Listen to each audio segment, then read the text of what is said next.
और देखो गुरु की बहुत महिमा है यार, बिन गुरु के कुछ नहीं होता। और आपके पास देखो, आज अगर आपने गुरु बनाया है ना, रोहित को बनाया है, जो भी आपकी फैकल्टी हैं, जो भी आपके टीचर हैं, गुरु का बहुत बड़ा रोल है। उसके रोल के बिना कुछ नहीं होता। एक कहानी के साथ मैं आज को समाप्त करता हूँ सेशन को। स्पिरिचुअल कहानी है, क्योंकि मैं स्पिरिचुअली बहुत पढ़ता रहता हूँ, तो मैं कोशिश करता हूँ सुनाऊँ, माहौल देख के सुनाता हूँ कभी कभी। अब स्टूडेंट्स हैं तो मैं सोचता हूँ सुनाऊँ कि ना सुनाऊँ, उनको समझ में आएगा कि नहीं आएगा। लेकिन आप स्टूडेंट्स तो लग रहे हैं, लेकिन मैच्योर स्टूडेंट्स लग रहे हैं मुझे यार, और मेरे मतलब के लग रहे हैं। मैं आपको देख रहा हूं तो मुझे लग रहा है मेरे टक्कर के हैं भाई, तेरे टक्कर के हैं ये हैं। तो जब महाभारत का युद्ध, महाभारत देखिए आप लोगों ने, जब महाभारत का युद्ध हुआ तो सबसे भीषण युद्ध था कर्ण और अर्जुन का। सबसे खतरनाक लड़ाई थी वो। और जानते हैं कि उसमें लड़ाई में प्रूफ क्या करना चाहते थे कि बेटर कौन है। लड़ाई किस चीज की थी? ये लड़ाई प्रूफ करने की तो थी ही नहीं कि तुम हारेंगे कि हम हारेंगे, कि तुम गलत हो कि हम गलत हैं। दोनों में एक ही लड़ाई थी कि हम दोनों में बेटर कौन है। और बहुत खतरनाक लड़ाई थी। तो शास्त्र हम लोगों की ये कहते हैं, अगर आप पढ़ेंगे तो शास्त्र कहते हैं कि एक समय ऐसा आया उससे लड़ाई के दौरान कि जो कर्ण थे उन्होंने जब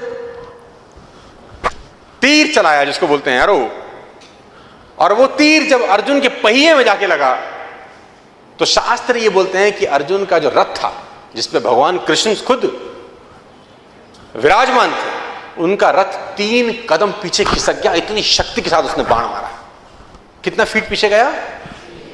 3 फीट। अब बारी अर्जुन की थी, उसको उसका आंसर।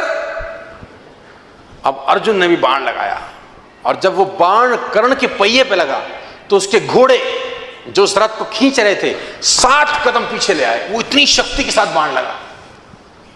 तो अर्जुन बहुत खुश हुआ। अर्जुन ने बोला भगवान को, हैंस प्रूव्ड, हैंस प्रूव्ड कि कौन शक्तिशाली है। कि जब उसने चलाया तो 3 स्टेप्स, और जब मैंने चलाया तो। कभी कभी कुछ स्टूडेंट्स के नंबर अच्छे आ जाते हैं तो ईगो भी आ जाती है।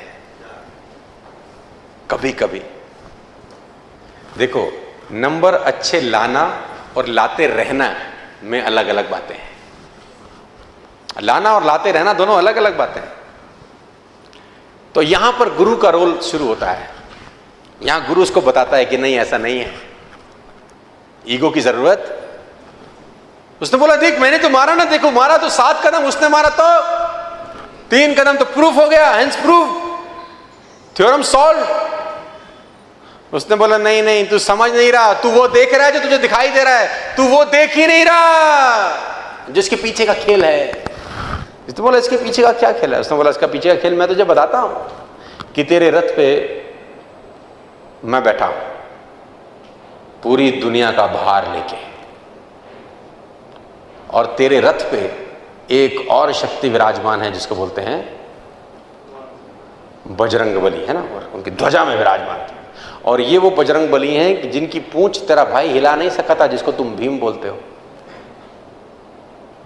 ये ताकत तेरे रथ पे बैठी है, उसके बावजूद वो तेरे रथ को 3 कदम पीछे कर गया रे।